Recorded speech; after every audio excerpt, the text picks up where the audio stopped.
Metatron is unique. He is depicted as the most powerful of all the angels, so powerful in fact that he has been called Little Yahweh.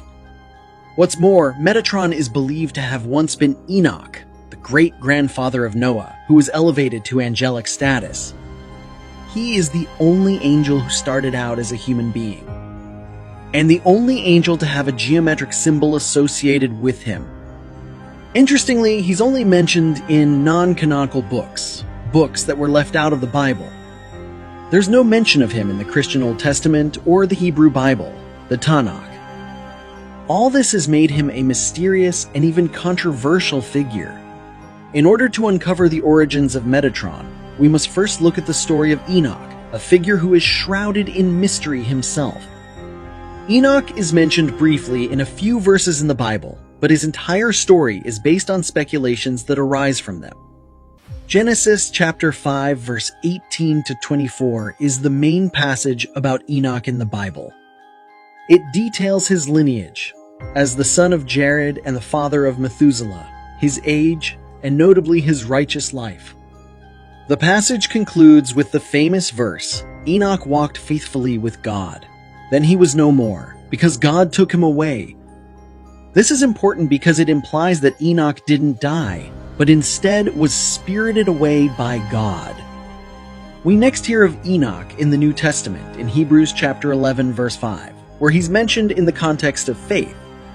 The verse states, "By faith Enoch was taken from this life, so that he did not experience death. He could not be found because God had taken him away.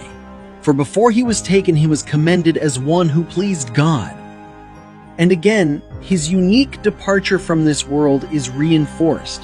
He's mentioned one more time in the Bible, this time in Jude chapter 1 verse 14 to 15, and is cited as a prophet. This isn't much to go on, and you might even forget that Enoch ever existed if you only took the Bible into account. Which is why we have to turn to the apocryphal texts, particularly the Book of Enoch, also known as 1 Enoch. It's here that we can truly understand Metatron's transformation from Enoch. This ancient Jewish work, which wasn't included in the standard biblical canon, offers a more detailed account of Enoch's experiences and his spiritual journey.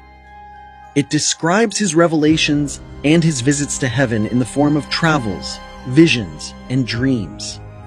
He becomes a revealer of secrets and a witness to heavenly mysteries.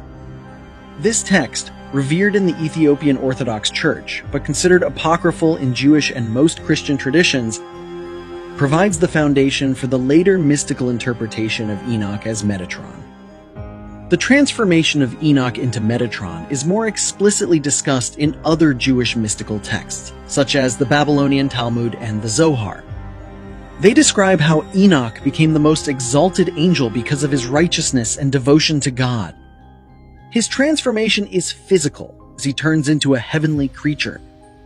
This Enoch, whose flesh was turned to flame, his veins to fire, his eyelashes to flashes of lightning, his eyeballs to flaming torches, and whom God placed on a throne next to the throne of glory, received after this heavenly transformation the name Metatron.